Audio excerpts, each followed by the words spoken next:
سلام بچه خوش اومدید and welcome to this new reading aloud session of the Shāh-nāmeh, the Book of Kings. My name is Flumet and I'm going to be your narrator, storyteller for the afternoon. How is everyone doing? Salam, Nasiros, you subscribed again. Oh my god, 44 months in a row and level 2. Level 2, you are incredible. Thank you so much for your continued support and just thank you for being here. Are you driving today? Because are you in the Vizier car? In the brum Vizier car? Salam Ili, are you okay? Hi Pichu, how are you? The chat is as dead as a good Shāh-nāmeh characters. Well, it's not dead, is it? Just people, you know, Pichu, you know our audience. And I say our because I consider this mountain of Twitch to be as ours as it is mine. We entertain the shy people. It's alive. Vizier and not driving Vizier.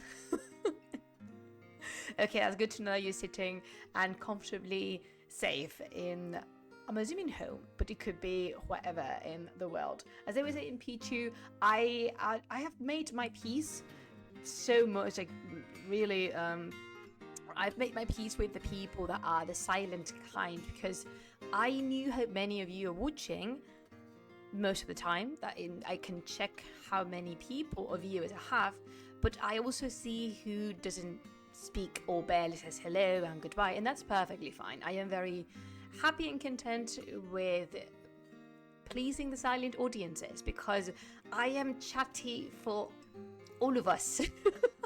I speak a lot and at first it was difficult. Maybe this is something we could talk about in some other occasion, but at first it was difficult because what you want on Twitch is an engaging audience, meaning that you want a chat that is active and participating and stuff. Hi Pedro! What an amazing surprise! It's not my space. Welcome to the mountain. But chat, if you don't know Electrocereal, he is a comic artist and a very good friend of mine. You should definitely check his live streams because he's been quite active on Twitch lately. And although we know each other because work circumstances, I must say, I am very happy whenever he comes to my stream because this is meeting. It's like the meeting was in the middle. This says the original Plumas is sitting here, and you know what? Even if Pedro is a very good friend of mine, he doesn't know Plumas that much because, as I said, we met through work. So Pedro, it's always a big pleasure having you here. And what was I saying? Oh yeah, definitely. Running exactly. Run to the hills. How was this? Allow me to wait, I know how to do this. It's just I don't do this because I just hello mate, salam azizam. This mama is ready for trauma. Oh my goodness gracious, why though? Yes, this give everyone a very nice shout out to the one and only Electric Zero. Also, I don't know what happens. It must be the light or something, but can you see how the green screen is affecting the mug? Why? I have no idea. Like, there's nothing I can say to you, but yes, run to the hills. Not run to the hills. Run to the beautiful meadows that Electrocereal and his community represent. Although he mainly streams in Spanish, he's very good with English too. He's worked for people in the US and stuff. So, true, we only know is to scream at each other about secret work stuff. That is basically how we conduct ourselves around each other. We scream at each other. What was I saying? Oh yeah, that at first you want an audience that is engaging. But as years went by, and I say years because remember, next week I believe is like around 20th. When is the 20th? These weekends is going to be my 4th anniversary on Twitch, and you really come to learn who your audience is, and you may or may not like it, but this is the audience you get, and I am quite content with people not participating because I know you but are here, you're listening, you're enjoying potentially, because there's many of you that come and I can see your names there and you repeat, you come consistently, but you never say anything. And I respect that. I'm not forcing anyone to talk, nor to participate. It is always fantastic when you guys do, because it is.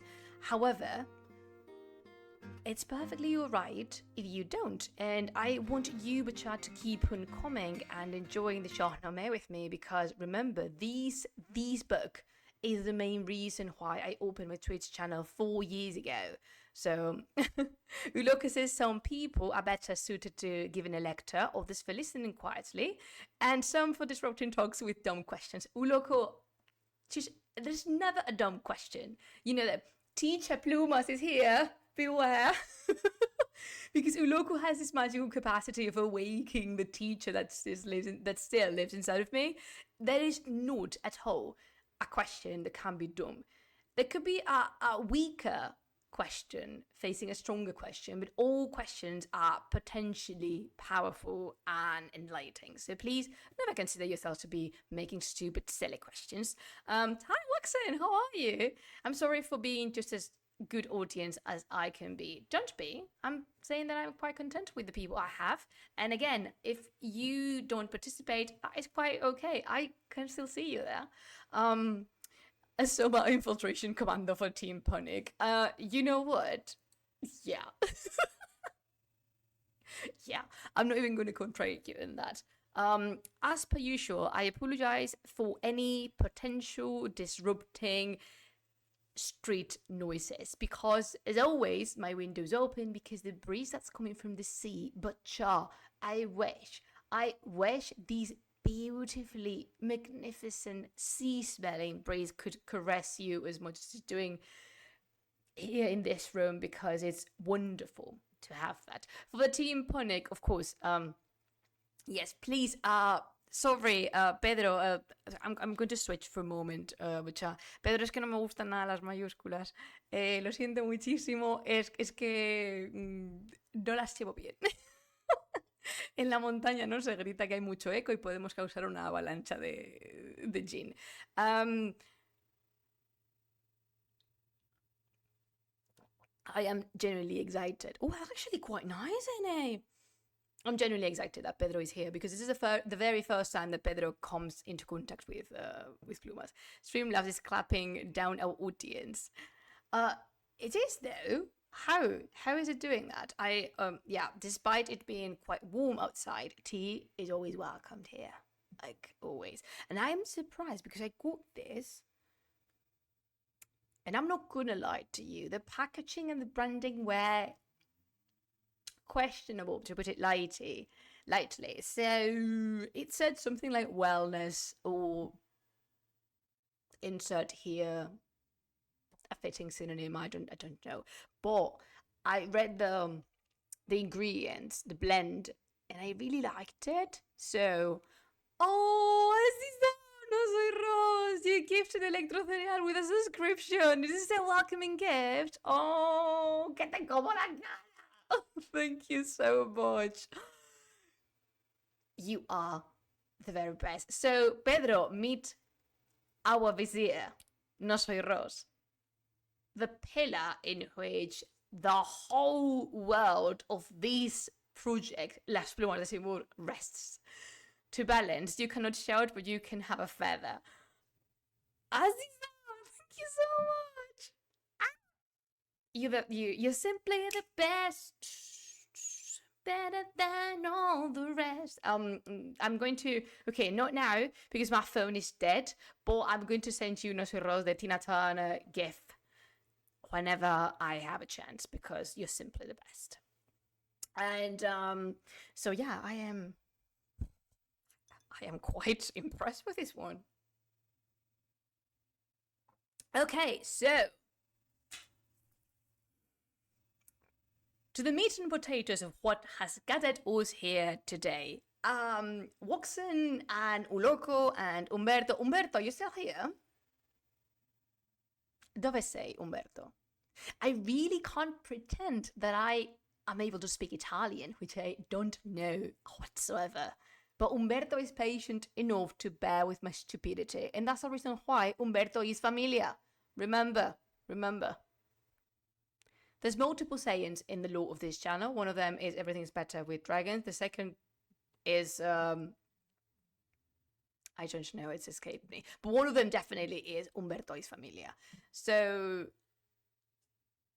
I am going to press play on our reading music, and we're going to jump into the meat and potatoes, as I was saying, of today. Okay, so for those of you who don't know what this is about, welcome to a reading aloud session of the Book of Kings, the Shāh-nāmeh, which is my favorite book, half of my personality, and 3/4 of what this whole Twitch channel is based on, basically.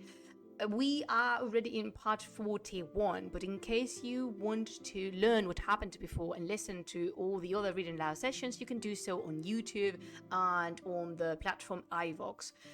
You can attempt to look for it on Spotify, but recently it's doing something very strange in which the older, like the very old episodes, they're gone, and I have not deleted them. So I would recommend you rather use YouTube or iVox. So a wee bit of context before jumping in. I cannot summarize the 41 pages of it. Impossible. I don't get the command. I don't either. Pichu, Shāh-nāmeh? Is it that one? No, it's not that one. You're walking. I'm accompanying. Oh, Umberto's walking. But ciao, we're accompanying Umberto into his daily walk, potentially. Daily, because attempt to move, but ciao. You appreciate my Italian always. Aww. I wish I could give you a hug. I wonder if anytime soon I would have the chance to physically do that. And be flabbergasted at how incredibly tall you are. Or so I've been said. Just putting that out in the world. Okay, so the last time we were reading, Thanks, Captain. Thank you. Shāh-nāmeh. Now I realize that I missed the H in the comment. It's okay. It's like a pun. It's like a little pun. Shāh-nāmeh, like in English. I like that. I like that. Pichu, don't change it. I like it as it is. Okay, so going back to the Book of Kings.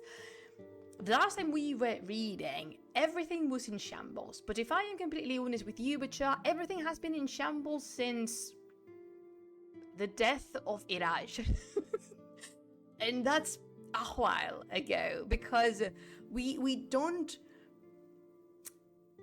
just don't seem to get to any greener pastures. As doesn't matter how much we advance in the plot, the Shāh-nāmeh is always horrible. Even though it has its beautiful moments, because it has its beautiful moments, but still, Ferdowsi is quite focused on destroying our hearts from the very inside. So, because everything is in shambles, the King of Kings still is Kaikavus, unfortunately for all of us, and there is one other King of Kings that is missing. And this is a weird one. Why do I say that? Because if you remember the last time we read and mentioned Kai Khosrow, it sounds familiar. Did you remember that Afrasiab kicked the boy goodbye and put his bum on a boat in the Sea of China? But we had not been told that he has been retrieved. So as far as everyone is concerned, Kai Khosrow is floating about in the Sea of China, away from everybody else, and allegedly away from existence, because everyone has forgotten that there is a potential heir to the King of Kings throne. However, because apparently the only all-knowing creature in this world building is God, they have a plan, and they were foreseeing this. Of course they were. They were talking about God. So they sent none other than Surush, the angel, in a dream to Gudars. Gudars is one of the heroes and generals and captains and everything. Is a Pahlavan, which basically Gudars is a Pahlavan, which basically means military champion. And Gudars has a son whose name is Giv. In this dream, it was revealed to Godard that the only person capable of retrieving Kai Khosrow and restore him to his rightful place, which is the throne of Iran, is Gif. So, last time we were reading, Gif was preparing to leave and depart towards Turan. Oh my goodness gracious. Okay, things to hold into account while listening to this reading. First and foremost, Turan is a land of the enemy. Why do I say this? Because Gif is not going to tread allied ground. Quite the opposite. Rather, he is going to sneak into the enemy territory because he knows Kai Khosrow is somewhere. As vague as that information is, because the only thing that Surush revealed on the dream was that Gif, you are destined to find Kai Khosrow. But of course, there were no GPS instructions for this one, and Gif just has to walk, pray, and hope. Second thing to bear in mind is that Gif is not a pan de Dios. He's not a pan de Dios, he's not Seavosh, but he is a gem, a pure gem, a fruit from the tree of pearls that also is Godard. This whole house, this whole lineage, Godard and Gif, from the House of the Wolf, these are genuine people, Bachar. These are the people you want your friends to look like and be like, because they are genuine. And why do I say this? Because Gif and Godard were the very first ones. You may not remember this, but my God, I do. These were the very first ones who doubted Kai Kavus's capacity to reign and questioned severely many of the Kabusadas, Kai Kavus's decisions. And just for that, I respect them tremendously. I think it was Gif, the one who said that Kai Kavus was an imbecile. With those words. I don't know. If you listen back to any of the episodes, you can tell me. So, this is not going to be just a light walk. Afraziab, after the Iranians left Turan, went back and conquered his kingdom. So, he's full-on dedicated to that. Can you hear that? I'm really sorry. Something horrible is happening on the road at this very moment because my goodness, the noise. Can you hear that? Oh, now there's a motorbike joining the party, and we're all thrilled that you can make it. Really sorry. Can you hear any of the awful sound that it's tormenting my ears? Another motorbike went by. What's happening on my street? I mean, if you kind apologies, there is generally nothing I can do rather than bring myself to the window, put half of my body out said window, and scream. Like a mad vieja. And I'm not going to do that. First, because it will be useless. Second, because I will be seen as a lunatic, and my neighbors already distrust me. Who can blame them? I live with a jinn. Oh my God, Nosero says he misses the UK motorbike and ambulances. Who was here when I was living in Scotland and we had our motorbike and ambulance per stream? That was awful. Alright, so, Bacha, are you ready to join Gif in his quest? This is the main quest. Someone on Spanish, someone mentioned this as the side quest. This is not the side quest, whatsoever. This is the main quest. We're talking about retrieving, recovering, restoring, and that's how many synonyms I can cite. We're talking about restoring the true King of Kings to his throne. If this is not main quest material, I honestly don't know what this is. Okay, so here we go. At sunrise, when the earth resembled flowers of fenugreek, the gallant Gif approached with girded loins upon a steed with feet as swift as the wind. Godard, his father, inquired of him, "What companion do you have for the journey? Who will fare with you?" But Gif, to his father, he replied, "O chief of paladins, brave, ardent, and exalted, I have need no companions save my horse and my weapons. Suspicion will be aroused if I take men, and I shall bring a quarrel on myself. Very intelligent Give. I told you Give was genuine material. A sword and Indian vesture are enough, unless perhaps a guide to lead the way. My home while will be the plain and the mountain. I may not pass through cities, for the folk will recognize me, and I shall repent it. I'm going to pause for a moment. This is very true, because if you remember, the Iranians have been living in Turan for 7 years. So Give is he's been very cautious, and he has his motives because he doesn't want to be recognized at all, because that could compromise the mission. He's fully dedicated to this, you can see that. I shall return, Give continues, rejoicing, bright of soul, through my good fortune, chief of paladins.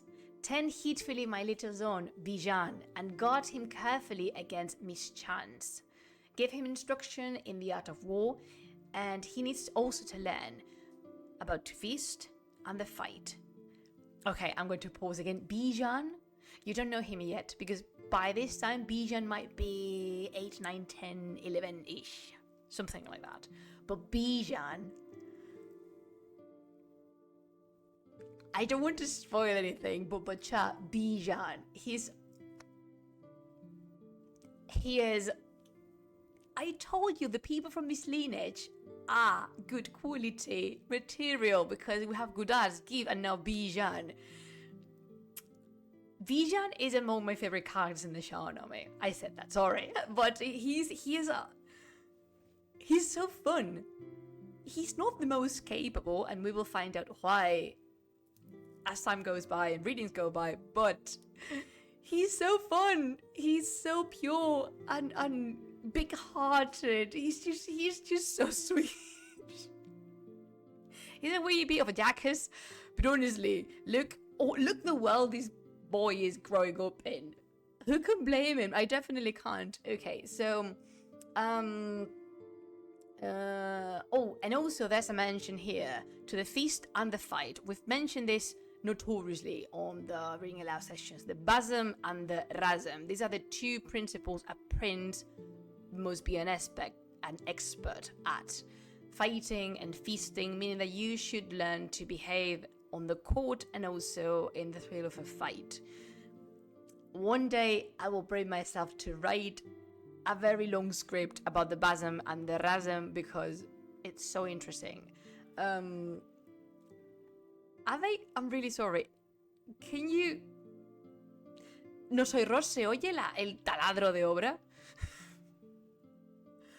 Can you hear apparently they're doing some work, some maintenance work. Are you sure? Okay, because I definitely can hear it, and it's piercing my ears.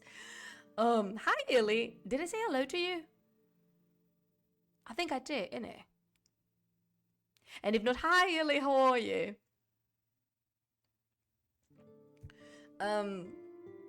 Brujería. This is a very big case of brujería. Jean llegó. Cierra la puerta. Okay. So, give him instruction in the art of war. He needs to learn about the feast and the fight. Young as he is, I note his manliness with satisfaction. Farewell, father. Think of me. Oh, like in the Phantom of the Opera. Think of me fondly. Think of me without anxiety. I cannot tell if we shall meet again. The secret things of God, who knows about? Then your cheeks are bathed for prayer. Entreat the Lord on mine account. For they are higher than all height. The mighty are but their slaves. This day revolveth not without their will. There is no food or sleep save at their word. They made both time and space. The mighty and the weak, they are our hope and fear. The Lord of all the elements. And oh, may they vouchsafe to be my helper, and guide me to the illustrious Cairo's row. I really don't want to put anybody on edge, but you know what happens when the Shāh-nāmeh characters start talking about the futility and temporary of our existence. Again, I really don't want to make you nervous, but we know, everyone knows that the preface of a tragedy in the Shāh-nāmeh comes normally associated to a soliloquy or whatever the word in English is, of someone hovering over the thought of how brief and expiry human nature is. But this is something I want to... This scene that I'm going to read to you now can be counted in this massive book, because we're talking about a book that is 60,000 verses long. In this massive book, this scene can be counted as one of my favorites. This whole part we're going to read today is a part that I always enjoy so much when I come back to it. But you know, as Pichu is saying, people suffer, and that someone's always suffering in the Shāh-nāmeh. And the Shāh-nāmeh is not known precisely for his good parenting role models. However, the fact that in such a calculated product as the Shāh-nāmeh was, that Ferdowsi saves up and dedicates some verses to express some love. That's not other word. I was going to look for a synonym, but no, it's just love. It's love and pure tenderness. That to me is precious. It is as valuable as the whole book itself. So pay attention to this. So you see, Give is going on and about with his monologue about the futility and temporarily thing of human existence, and may God be my helper, and with my faith God shall protect me, and so on and so forth.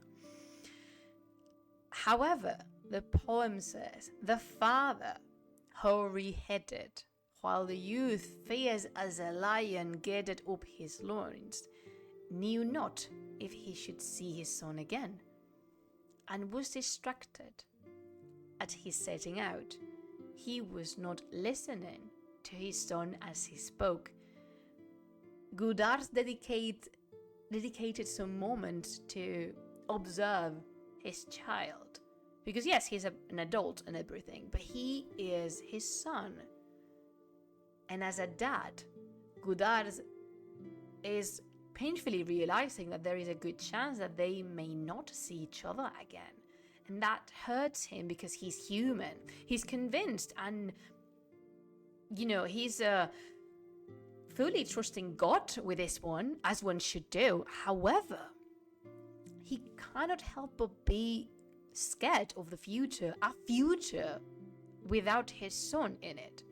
So what he does, the gallant dude dismounted from his steed and kissed the hand of his father, that exalted lion. And then Godard clasped him tightly in a fond embrace and kissed him upon the face and the head. The man cried unto God, "Just judge, be you my helper. To you and your care I leave him, my son, who is the sense and soul and life to me. My son, so noble and so young, that haply the realm might be delivered from distress. Restore him to me safely, O my Lord." We are going to linger in this scene a little bit longer. How beautiful is this? For a fleeting moment, for just a moment, Godard and Give are not Godard and Give. They're not the great Pahlavan, champions of Iran, heroes of the Book of Kings. They are just a father and a son saying goodbye to each other. There's sadness in here, there's tenderness, there's love, there's sentiment and fear of losing one another. they're going to do this. They're going to carry on with the task. They're going to perform this deed. Of course they are. They're not negating God, what has been, appointed to them by divine grace. However, for a moment, they are just humans. They're just people. And this is one of the things that I believe makes the Shāh-nāmeh such a strong and powerful book. So many others do too.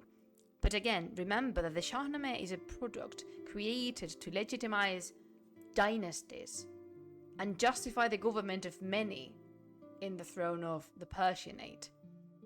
And in this book, we have beautiful passages, little scopes, little oases in the sea of blood and war that this narrative arc is, in which we can rest our heads and breathe for a moment, reminding that these characters could be as human as we are, and relating to them, because we might have a father, we might have a son, we might have said goodbye to a very dearly beloved once, and we can understand how Give and Godard are feeling in this moment. And these are the passages that to me make the whole reading worth it, because also I know I don't want to fall in a presentism, but this is the reason, among multiple authors I know, but this is one of the reasons why this book is so magical and precious to me, because it's the story of a great fictional past, but if you actually scratch the surface and dig deeper, you find it's a story about humans just being humans. And I must confess, depending on the moment I've read this part of the Shāh-nāmeh, I may have cried, because I just really like this scene. I am a person that is very close to her father, and I unfortunately had to say goodbye to him in multiple times. And I understand perfectly what Give and Godard are feeling. It is awful. It is sad. So there you have it. Yet another reason why the Shāh-nāmeh is the best book ever written in the history of the world. I'm going to continue. Pause for tea and for dramatism.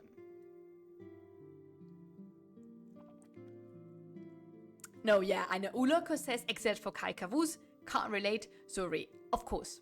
Uloko, life has villains. Life has antagonists. And most definitely Kai Kavuz is the greatest villain. You know what? If you actually think of it, I think we could say, follow me with this one, I think we could say that Zahok was a better person than Kai Kavuz is. Just saying.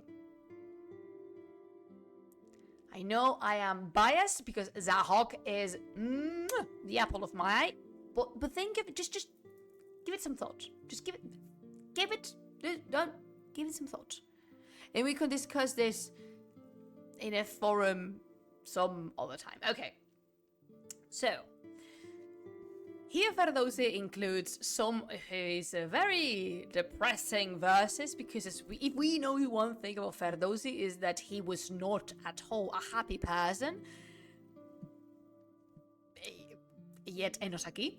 He says, those in the world who toil laboriously and win applause because their aims are high must make the dust their bed when all is done.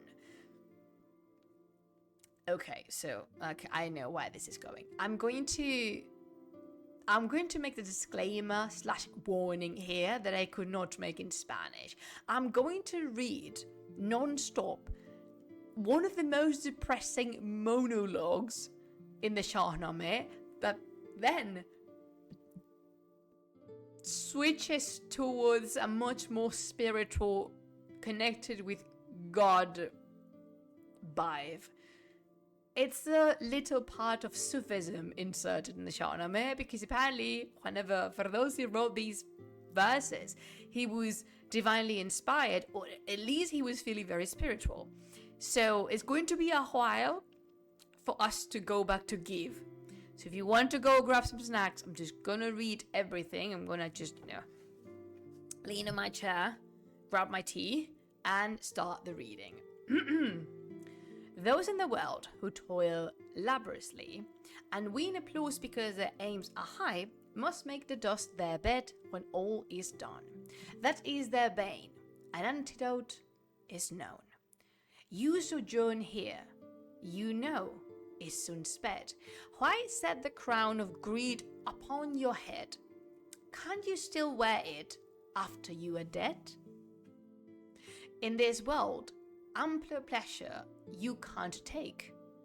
Why are you toiling for another's sake? You toil less and another will consume. At ease, unmindful of you, beer and Tom. But for him also pleasure has its bound, and his head too must pass beneath the ground. Think then upon the day when you must go, and make it thine to serve God here below. Incline to good and do to no man's scath, for in a word, this is salvation's path. Upon this world that whales set no store, it would not last with thee for evermore. Long though you stayest, you will reach the bourne, and having reached it, there is no return. So now, you sage, whose heart is wakeful, cease from doubt, and from the mere your foot release. It is God Almighty that sustains us, the servant you, and your creator him. And your creator him? Them. I believe this is a typo. Although you weightest down your neck with thought, of their existence ask and question not. And if by any it be not confessed, with such you shall not eat or sleep or rest, because their heads are witless, their hearts blind, and wise men count no surg among mankind. Both earth and water of God's being tell. Let not your knowledge prove your way to hell. For theirs are power and knowledge and control. The art is them of wisdom and the soul. When the mused monarch of Turan said, above all people will I lift my head, he's talking about Afrasiab, and slew a youth so royal, the pan de Dios, the pan de Dios, he's talking about that. Okay, so what I'm going to do a little digression here. What Ferdows is doing is putting an example of what not to do and behave like if you want to end up in heaven. Because Afrasiab, nicknamed by me as the psychopath, he slayed, murdered in cold blood Seavash. And this is not definitely something you should do. And slew a youth so royal, then was he confronted by his evil destiny. Howbeit, from his loins, God caused to shoot a tree of noble height and yielding fruit, a tree that dealing with him as was just, sent both his wits and palace up in the dust. The Lord of Saturn, sun and moon is them. Chat giveth victory and mastery. The Lord of being and of righteousness.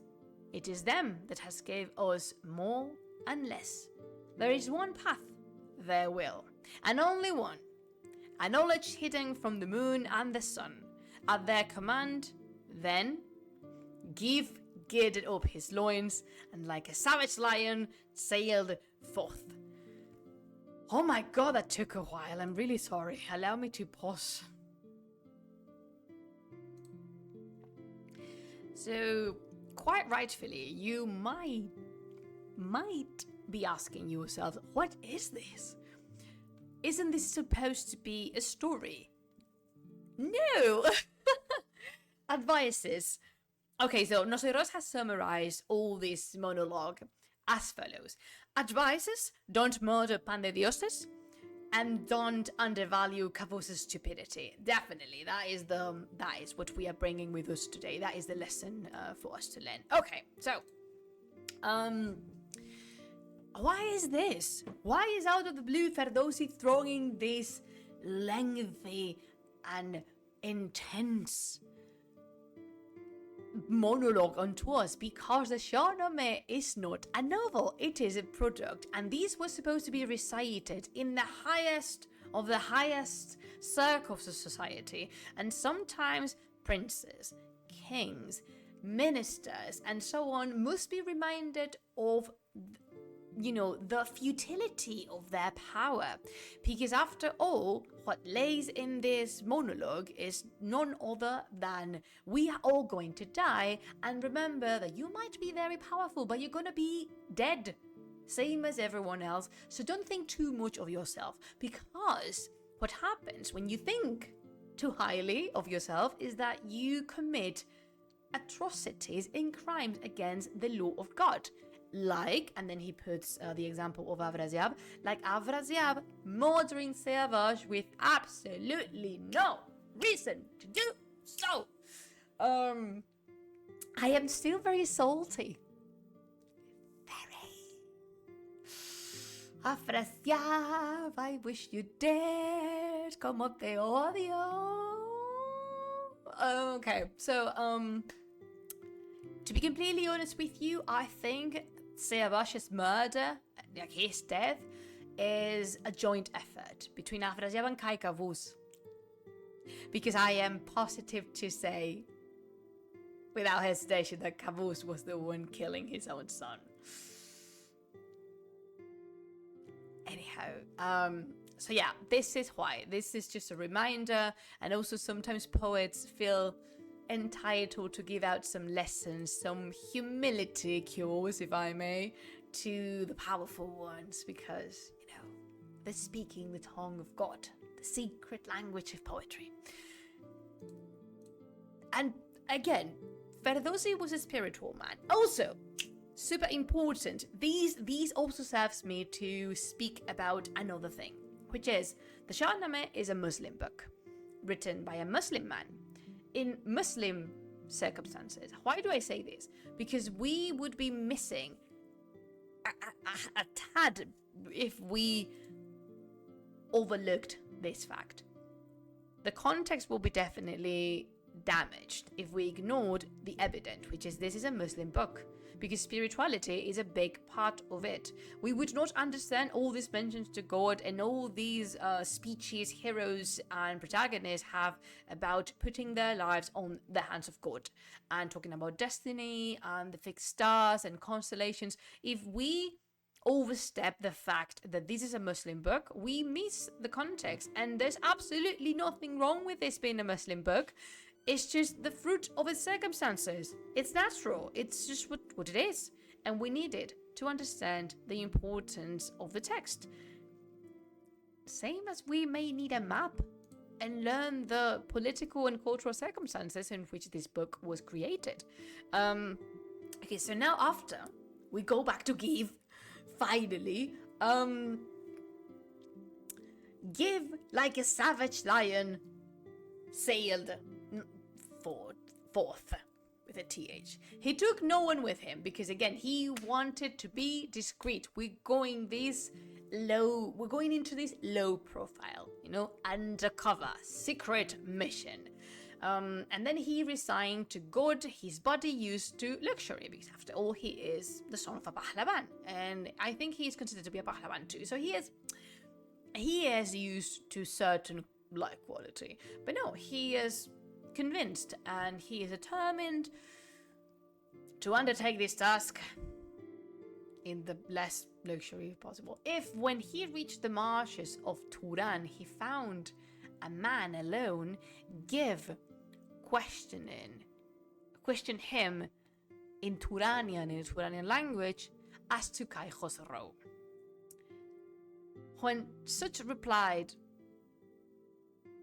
I watch not of that prince, Give slayed him, hit him in the lasso's noose, then dragged him aside and covered him with dust, that no one might discover his own secret, or hear his name, or any news of him. So I know this method is questionable, because it is. It is logical, though, because Give is trying to find information, but he cannot risk anyone to either recognize him or to risk to endanger, sorry, that's the word I was looking for, to endanger his quest of finding Kai Khosrow. Therefore, whenever he encounters someone, he kills them if they give an inappropriate answer, meaning not a satisfactory one. And I know. Again, like with many other things, I'm not asking you to accept this. I'm not asking you to like this. I'm just asking you to understand it. So yeah, he's covered his first Turanian corpse in the ground with dust and leaves. And he continued on. He had a while a countryman as a guide, from whom he hid the object of his quest. At length he said, I must ask you a question in confidence. If your king wisely purged your heart of craft and answered truthfully, then I will give you whatever you want in life, and I won't deny anything, not my soul, nor my body.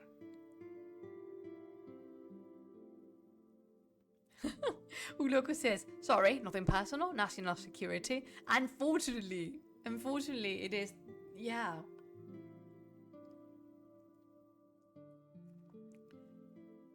So the guide replied, there is no lack of knowledge, but then it is dispersed amongst all the folk. If I have any knowledge of the matter, you will not find me speechless. Where, then said Give, is Kai Khosrow? You must declare the truth. Unfortunately for him, the guide answered, I have never heard or asked concerning one so named. And so Give smote him with the sword and laid him low. Okay, so Give, like a madman, roamed about to find any trace of the prince. And he spent 7 years up on the horse looking for Kai Khosrow. 7 years, Butcher. He spent 7 years in Turan looking for him. While 7 years passed, his loins were galled up by sword and leathern girdle. He fed on onagas and wore their skins. At times had brackish water and green herbs, and went about the desert and the mountains in travail and hardship, far from men, because he cannot allow himself to rest in a city or pay for an inn. He might be recognized. So for 7 years, Give becomes a vagabond, an unknown one, and his clothes are destroyed. His spirit is not just yet, but he is starting to crumble. Uloko says he must be keeping a mass grave somewhere to dump 7 years worth of bodies.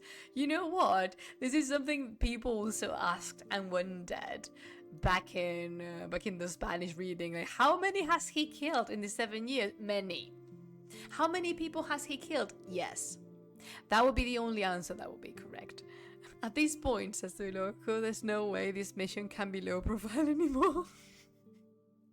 There is a madman on the loose, hiding in the mountains of Turan. He's killing everyone. Please don't go alone in the night. Always be accompanied. Don't answer to random people, to a random person's question, because it could cost you. All right. So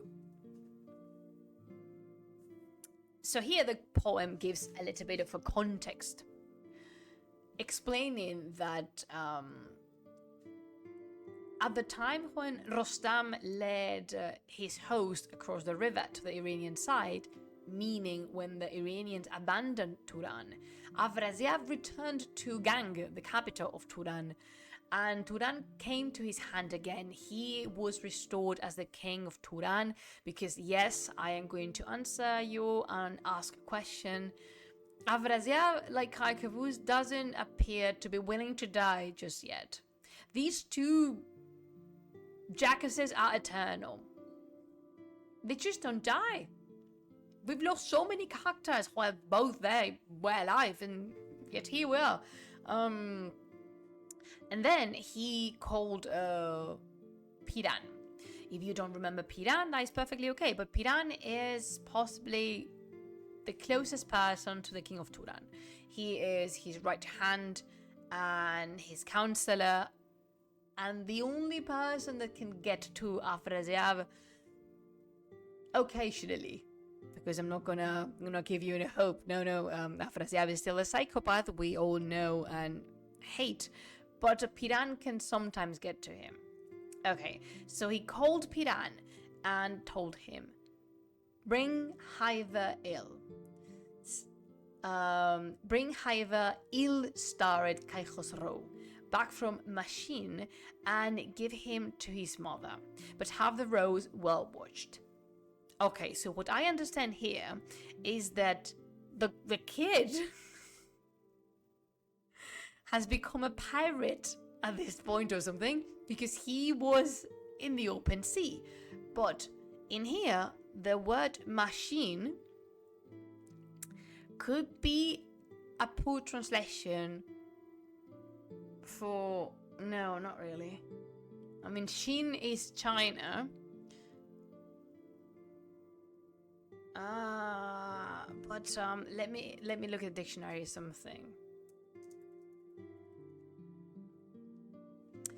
Okay, so the Persian word for sea is Darya. Sorry, Darya. But I don't know where they're bringing the kid from. I don't know. So if we are going to follow the narrative we've been establishing in these readings, he is going to be retrieved from the middle of the Sea of China. And then Piran dispatched a messenger upon a noble camel and had the son of Seabash brought back, a prudent and alive in siren youth, and gave him to his mother. At this point, Kai Khosrow is in his 20s, like early 20s, I would say. So he's not a kid anymore. He is an adult. Young, but still an adult. And that's it. They sent Kai Khosrow with his mother, where Iblis would know, because I don't have no knowledge of that. And then the poem said, passed a while. You know, yeah, feral child. He's been brought up by shepherds, soldiers, war, and now the sea. I don't want to spoil anything in the future ahead of us, but Kai Khosrow, I like Kai Khosrow. He's unique. He's definitely a personality. He is not his father, because there's only one Searosh, but he's not his grandfather. Absolutely not. I'll be damned, he's not his grandfather. Oh my god, no, can you imagine? Okay, so, Bacha, may I take respectfully your hand and guide you through one of my beautiful favorite scenes in the Shāh-nāmeh. This part is many things. We'll take him, anyone, please. At this point, please, we just need a new king. We really don't mind who that person is. Azizam. I know. Okay, so this scene, we're going to comment when I'm done reading this scene. Oh my god, we're going to comment on this. Okay, so as Give was roaming over Turan in melancholy, his spirit started to fail. And who can blame him? Because he's been 7 years away from home. He's not seen his family, and he has not accomplished anything. So his spirit is starting to weaken because he doesn't know if he's capable of doing this anymore. He's just doubting himself and everything around this quest allegedly sent to him from the heavens themselves. But it's been 7 years and there's not a sign, nothing, not the tiniest littlest clue over about Kai Khosrow's whereabouts. He is in the ignorance. And yes, as Uloko says, all that murdering can't be good for your spirit. Absolutely correct. So one day, full of anxious thoughts and with a heavy heart, he came within the whereabouts of a famous forest and wandered woe-begone along the Med. Hi, Serapis! You came just in the perfect time. This is the best scene of the reading today. The world was beautiful around him, but his heart was broken. He saw the earth all verdant, brooks abrim, and all the scene right apt for rest and sleeping. Dismounting from his horse, he turned it loose and laid him clown, but with an anxious heart. Give was very depressed and sad and anxious and nervous and so tired. He was exhausted, both mentally and physically. He was about to break. He said, "What if the foul Dives verily possessed my father when he beheld that dream? What if it was not a real dream, therefore not a real quest at all? I find no traces here of Kai Khosrow, and it's been 7 years. What do I gain by all my wanderings?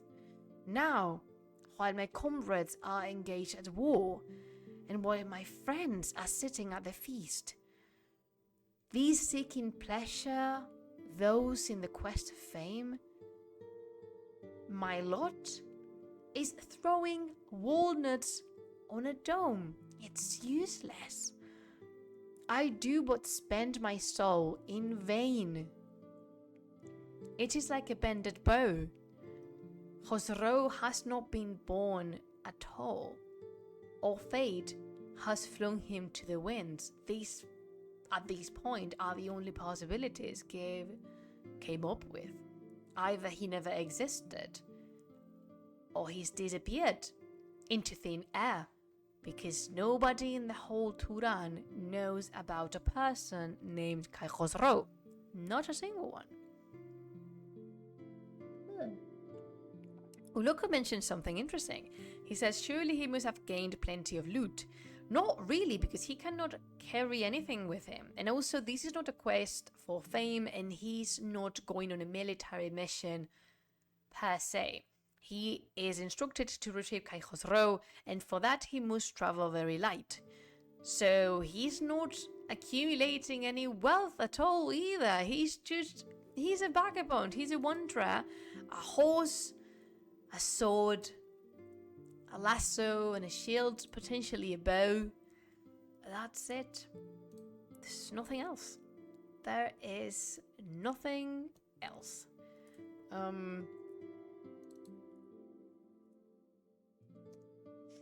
So he continues his sad speech by saying, I get but toil and hardship by my quest. Blessed is the heart of the man that died by poison. He is just desperate. With heart all sorrowful, he roamed about and about of those meadows in his search. He is just about to give up. He was very close to break entirely when he spied afar, beside a sparkling stream, a beautiful youth of cypress height, a wine cup in his hand, and on his head a bright, sweet diadem. His mind was struck by grace and wisdom. One would have said, this is none other than Shāh-nāmeh himself upon his ivory throne and turquoise crowned. His looks exhale the scent of love itself. His locks adorn the crown. So Give approached cautiously and slowly, because he, in his broken mind, what he was contemplating was none other than Shāh-nāmeh himself, his long dead friend. Give thought, this is none other than the prince. No one but him is befitted so well for a throne. So he dismounted from his charger and he advanced on foot. And as he drew anear, the bolts were loosened on the portal of his travail, and all this splendid treasure came in sight. And then, oh, this is so beautiful. Who's looking at Give is not Shāh-nāmeh, of course, because Shāh-nāmeh is dead. This person that Give found at the very bottom of his desperation is none other than Kai Khosrow, who looks exactly like his father. Everything about him is royalty. Everything, as you see the poem expresses how fitted he was for a throne. Khosrow looked from beside the stream and he smiled, while gladness made his heart to throb, and thought, this warrior is none else but Give. This land has not a chief of such a stamp. He is engaged in making quest for me, to bear me back to Iran, and to make me king of kings.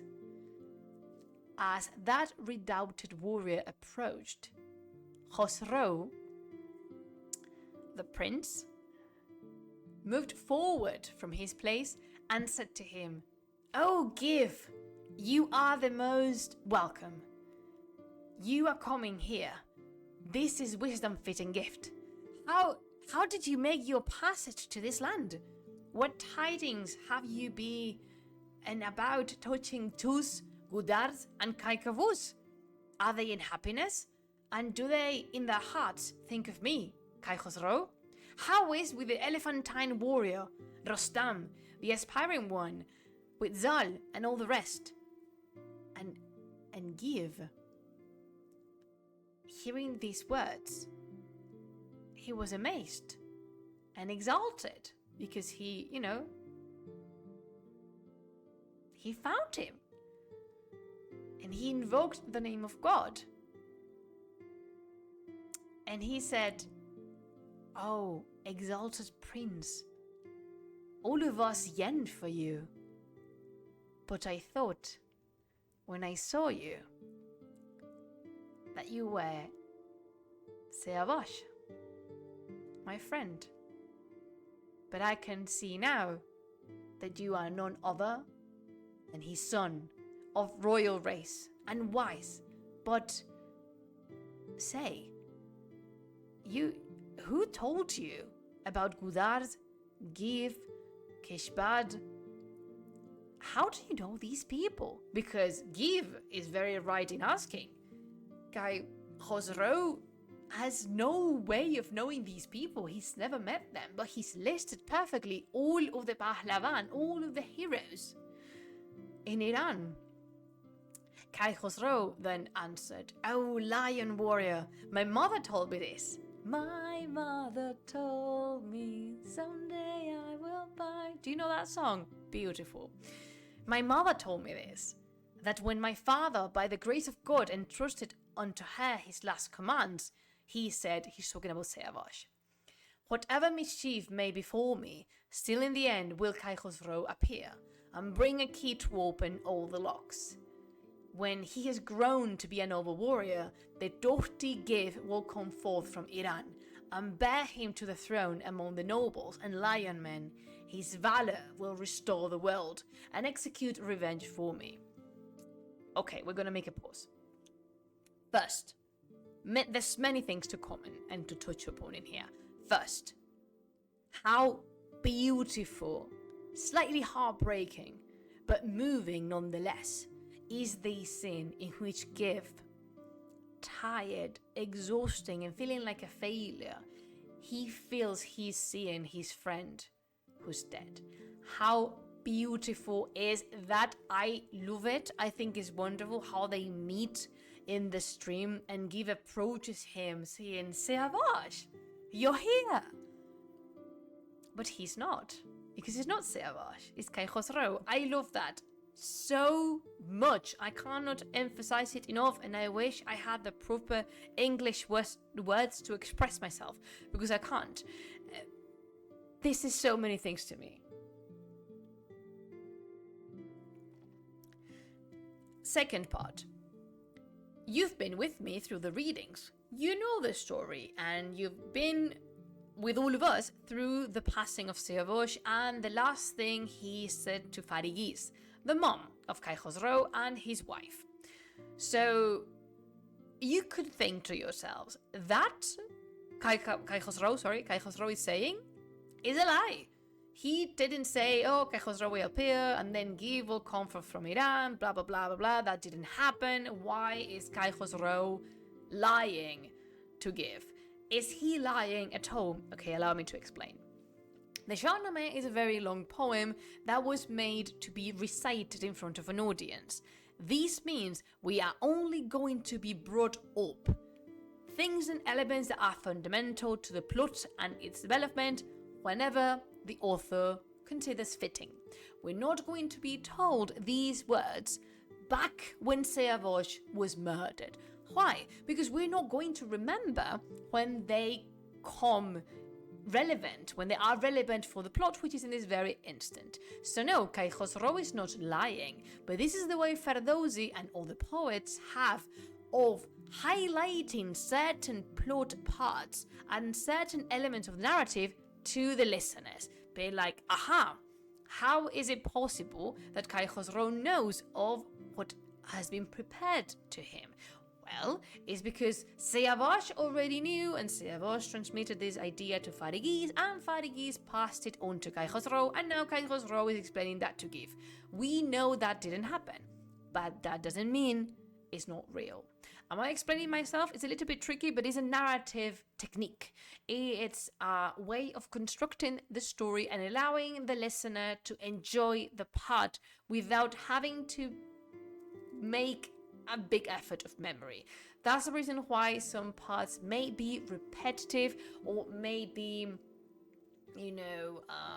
boring to read, because you already know those details or you've already been through those scenes, and people repeat so much whatever they accomplish if the story is relevant for the present moment. Therefore, this is not a lie. This is a narrative element, because epic poetry has a lot of characters and a lot of arcs and sub-arcs, and listeners can be lost also. It facilitates memorization. I don't know what pronunciation is correct because English is not my second language. It is my second language. It's not my native language. That was what I was going to say. So it really helped the professional reciters to memorize these passages. And they didn't have to learn the whole poem by heart. This might be surprising, but some people specialized in scenes, in arcs. So perhaps the poet was also thinking that these poems were going to be divided and fragmented as found fitting. So thought, you know what, if you find yourself in a situation in which you have to recite just the Retrieving of Kai Khosrow, this is how you start. So again, no, it's not a lie. It is a narrative technique. So where are we? Okay, so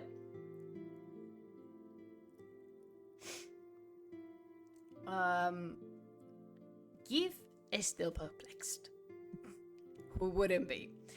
And he continues asking, "Oh, head of all the chiefs, what mark have you to indicate the far of kingship?"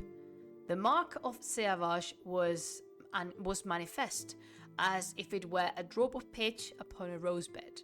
"Uncover then, and show me your arm, because your mark is known to everyone." Again, another element that has not been relevant or even mentioned up till now.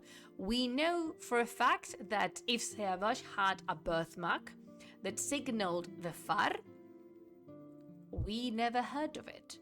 It is okay. It is fine. The reader, the listener, more fittingly, the listener needs to be convinced so much as Give needs to be convinced. Therefore, Ferdowsi now invents that the whole lineage of Kai Kobad, meaning Kai Kabuz, Seavash, and now Kai Khosrow, have this birthmark that signals them as the King of Kings. This mark is just it's just the far. The far is with this child. One can perceive the far. Give can perceive the far as much as any other NPC in the Shāh-nāmeh can perceive the far. But now we have a mark. The prince made bare his arm and Give perceived the black mark on it. Now this mark has been, and now see, now is when Ferdowsi explains to you why the mark is relevant. Even though we have not heard about these and we've known this lineage. I was going to say estirpe. Is that a word? Is this no, I don't think it is a word in English. Let me look for it. Estirpe. Yeah. The line. I prefer the Spanish one. Estirpe is very much bonita. So, Ferdowsi now brings you the explanation. He says, now this mark had been a birthmark from the time of Kai Kobad, a clear distinction of the Kayanian race. No, it's not, but it's okay, Ferdowsi. This is the first time we hear anything of the sorts. When Give beheld that mark, he did obeisance, and weeping told his errand. Kai Khosrow embraced him, giving him thanks with joy, and asked about Iran, about the throne, about Gudars, about Rostam, and then Give continued, "O royal world lord, noble, fortunate, and wise, were God, who knows good and ill, to give me the whole of paradise, the 7 climates, and sovereign sway withal, the seat of greatness and the crown of might, my heart would not be exalted therein so much as in beholding your face here now." Oh. Who knows in Iran if I am leaving, or if I have been laid in dust or burnt, or if I had encountered Seavash alive and questioned him about his care and travail. Thanks be to God that fate determined this irksome toil in happiness and joy. Because after all, yes, congratulations, Give, you've made it. You've completed your quest. You found Cai Khosrow. Together they departed from the woods, while Cai Khosrow asked after Cai Kavuz about Giv's 7 years of grief and pain, his lodging, his sleep and food. Give answered all of it and spoke about the purpose of the Lord, the vision of Godard's, his own long toil, his victuals, clothes and rest, his pains and pleasures, and how years had been spent and how years had spent the far of Cai Kavuz, and how he was distracted for his son, and how all was dark and scentless in his palace, and the desolation now was complete. Basically, he's filling in Cai Khosrow with all the chisme, with all the gossip and history of Iran up to this point. And at the mentioning of all of this, on learning the story about his grandfather and how his step-grandmother got Siavash sent to Turan and then Siavash murdered, hearing these words, the heart of Cai Khosrow burned, his 2 cheeks flamed like fire. He said to Give, fate gave you for travail, rest and ease. Be as my sire, but say not anything to anyone, and note what time will bring as we go back to Iran, because that is now their endeavor. And Bacha, this is where we're going to stop for today. Thank you so much for joining me in this reading. I know this has been perhaps a wee bit too intense, but I was not lying when I said this was among my favorite parts. To me, it's wonderful what this book does, and this part contains 2 of the most beautiful scenes in the history of the Shāh-nāmeh, which is, first of all, to me, of course, first of all, it is the farewell between Godard and Give. I find it magnificent, and also there is something very special and moving about the scene in which Give finally encounters and found Cai Khosrow, but in his state he sees Siavash. I honestly hope we have the time and I have the space to talk longer about that. But yes, as Humberto says, the quest is complete. Give can level up now, and yes, Nosferatu, the achievement is completed, and now he can distribute his XP points and gain and unlock potentially new abilities. It's been 7 years, my goodness, he's been 7 years roaming on about. Thank you, Bacha, for coming to the stream. It's been my absolute pleasure, and yeah, you know, these readings are my favorites, so thank you to everyone who's popped by, and thank you to everyone who's enjoyed the Shāh-nāmeh, because I definitely do so. Remember that if you want to listen to all the other episodes and revisit your favorites, you can look them up on YouTube and iBooks. They're all there, and yeah, that's about it. I am unsure about if we are going to have any more readings. The Book of Games. The plot of the Shāh-nāmeh thickens. If you need more guidance on Cai Kavuz in an airport. Me encanta. Oh yeah, definitely Cai Kavuz will get lost in an airport. I don't know if we're gonna have more readings, but you know, keep an eye on either Discord or Telegram, and I'll possibly mention something. Ulaka says, however, person dreams of meeting that ideal roommate. Definitely. But Jai, it's been my absolute pleasure being here. I hope you had a very nice session with me, and I wish you a very nice rest of your week. Yeah, you can join our Discord server, and you can join our Telegram channel for, you know, just announcements and such. It's been a pleasure, as always. Apologies for the noise. I know you told me you didn't get any of it, but I feel awful because I know it's there. So, yeah, thank you for the patience. Thank you for the patience in that regard. I really hope nothing got filtered. And yeah, I can't go without reminding you to continue creating, exploring, and having lots of fun. Until we see each other next time, I bids you Khodafis.